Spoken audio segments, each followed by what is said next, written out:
Shalom, shalom, mes bien-aimés dans le Seigneur. Je vous salue tous au nom de Jésus-Christ de Nazareth. Paix et grâce chez vous. J'espère que vous allez tous bien et que vous avez débuté une glorieuse semaine en Jésus-Christ. Bien-aimés, ce matin, j'ai un message qui monte dans mon esprit et j'aimerais partager cela avec toi. Sans plus tarder, nous allons prendre Genèse 3, le verset 9. Là où je vais m'arrêter, je vous dirai, je vais noter ça dans les descriptions quand je vais partager la vidéo. Vous allez lire ça dans les descriptions en fait. Le verset 8 dit, je commence par le verset 8. Alors il entendit la voix de l'Éternel Dieu qui parcourait le jardin vers le soir, et l'homme et sa femme se cachaient loin de la face de l'Éternel Dieu, au milieu des arbres du jardin. Mais l'Éternel Dieu appela l'homme et lui dit, « Où es-tu » Il répondit, « J'ai entendu ta voix dans le jardin et j'ai eu peur parce que je suis nu et je me suis caché. » Et l'Éternel Dieu dit, « Qui t'a appris que tu es nu? Est-ce que tu as mangé de l'arbre dont je t'avais défendu de manger? » Amen. Bien-aimé, le Saint-Esprit a déposé quelque chose dans mon esprit et je veux partager cela avec toi parce que je suis convaincu que ça va t'aider. Vous savez, il y a aussi le verset biblique dans Habakkuk, là où on dit, si la prophétie tarde, attends-la, elle s'accomplira certainement. Habakkuk 2. Mais si nous montons dans Habakkuk 2, à partir du verset 1 jusqu'au verset 3, nous allons voir comment Habakkuk, le prophète Habakkuk, il dit, j'étais à mon poste, j'étais sur la tour.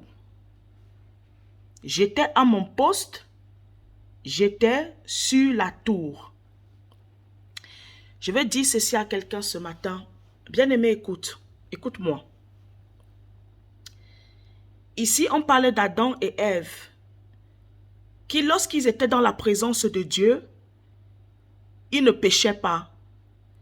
Lorsqu'ils étaient dans l'obéissance de Dieu, Adam et Ève ne péchaient pas. Tant que Dieu ne les avait pas encore donné un interdit, le diable n'est pas venu pour séduire Ève et Adam. C'est lorsque Dieu a commencé à mettre les interdits dans la vie d'Adam et Ève que le diable s'est saisi des interdits pour pousser Adam et Ève à pécher contre Dieu. Il en est de même pour nous.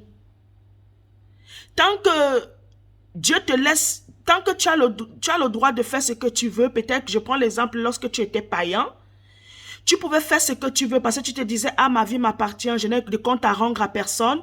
Tu faisais ce que tu voulais, tu faisais ce que tu voulais. Mais dès l'instant que tu es venu à Christ, tu as donné ton cœur à Christ, il y a des interdits que Dieu va mettre devant ta face. Et ces interdits, tu dois les respecter. Tu dois obéir, t'y soumettre, afin que les promesses de Dieu, la vie de Christ en toi puisse jaillir, puisse se manifester, puisse être un témoignage vivant aux yeux des autres. Afin que tu sois réellement vu comme la lumière du monde et le sel de la terre.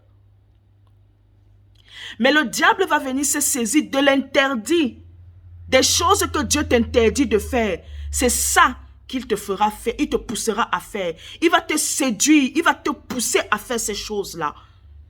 Pourquoi? Pour que la gloire de Dieu, ce que Dieu a destiné pour toi, ne puisse pas s'accomplir. Ce matin, je vais dire à une personne, où es-tu en ce moment? Que fais-tu en ce moment? Habakkuk, le prophète Habakkuk, il a dit, il était à son poste sur la tour. Donc, ce qui veut dire, quand tu es à ton poste, tu es sur la tour, ça veut dire que tu veilles, tu es la sentinelle. Habakkuk était en train de veiller, il était une sentinelle. Il veillait afin que la prophétie puisse s'accomplir. Parce que nous prenons toujours l'habitude de dire, elle s'accomplira, on doit attendre, elle s'accomplira certainement. Es-tu à ton poste? Es-tu à ton poste que Dieu a destiné que tu sois? L'église où tu vas, est-ce que c'est réellement l'église que Dieu a destiné que tu sois? Le travail que tu fais, est-ce que c'est réellement le travail que Dieu a destiné que tu dois faire? Les paroles que tu sors de fois de ta bouche sans contrôler tes paroles, est-ce que Dieu, c'est le Saint-Esprit qui t'inspire ces paroles, de les sortir, de les déclarer comme tu les déclares? Même les personnes que tu donnes de l'argent, que tu aides, est-ce que c'est le Saint-Esprit qui t'a demandé de les aider? Les gens à qui tu donnes ta confiance plus qu'à Dieu, est-ce que c'est Dieu qui t'a demandé de faire confiance à ces personnes?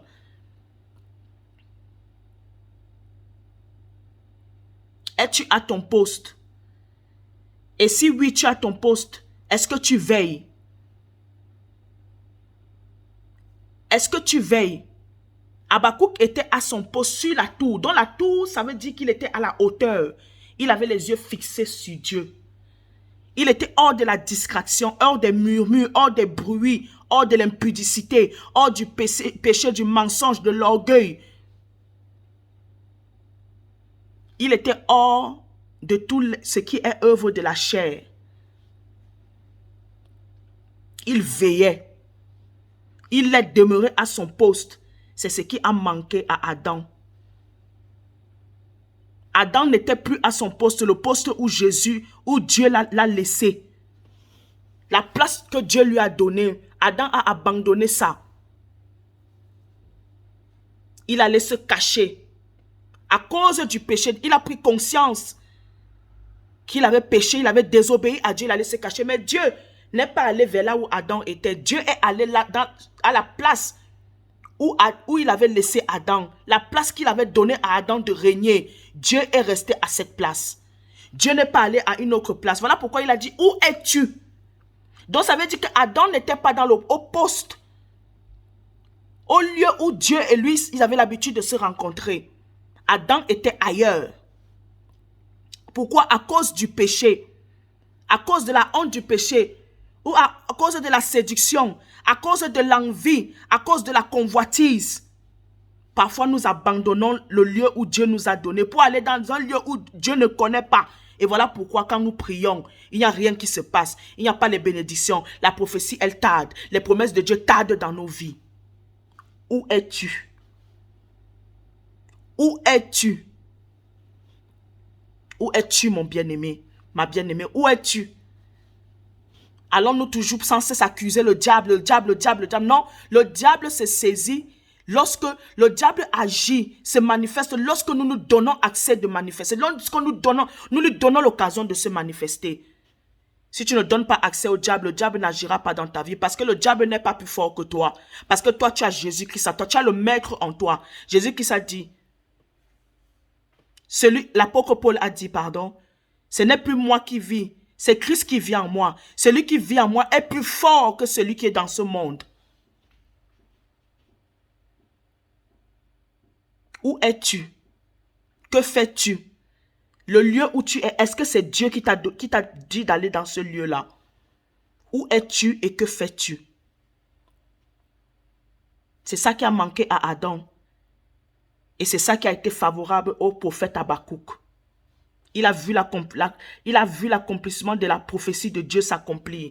Parce qu'il n'était pas dans la distraction. Il n'a pas cédé à la chair. Il n'a pas cédé à la tentation, à la convoitise. Il ne s'est pas rebellé contre Dieu. Parce que Adam et Ève se sont rebellés contre Dieu. C'est ça qui les a poussés à pécher contre Dieu. Jusqu'à aujourd'hui, nous voyons que c'est le diable qui a le pouvoir dans le monde. Avant, c'était l'homme qui régnait.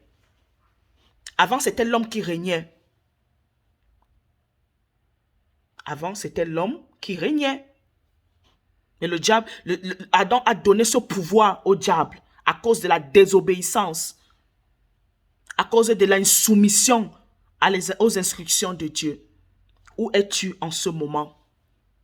Est-ce que là où tu es, Dieu a approuvé, Dieu t'a donné son feu vert, son accord, son OK pour que tu sois là où tu es? Ou bien tu l'as fait de par toi-même, par la séduction, la convoitise, parce que tu estimes que ta vie t'appartient. Tu fais ce que tu veux. Il faut aussi en assumer les conséquences. Quand tu désobéis, attends aussi à assumer les conséquences. Adam a assumé, il a été chassé du ciel. Il a été chassé de la présence de Dieu, de la gloire de Dieu. À cause de lui, voilà pourquoi on a dit, tous sont péchés, tous ont été privés de la gloire de Dieu. C'est à cause de lui. Regardons les conséquences d'un acte de désobéissance. Ça a pris même les enfants. Ça prend même les arrière-petits-enfants. Gloire soit rendue à Dieu, que Dieu est amour. Dieu nous a tellement aimés. Il nous aime tellement qu'il a envoyé Jésus pour venir résoudre ce problème. Imaginons-nous la catastrophe. Imaginons-nous. Nous étions séparés, privés de Dieu et de sa gloire. Où es-tu en ce moment, mon bien-aimé? Où es-tu en ce moment? Es-tu sous la tour, à ton poste? Mais qu'est-ce que tu fais à ton poste? Est-ce que tu as les regards fixés sur Dieu? Est-ce que tu adores ton Dieu? Est-ce que tu fais ce que Dieu attend de toi?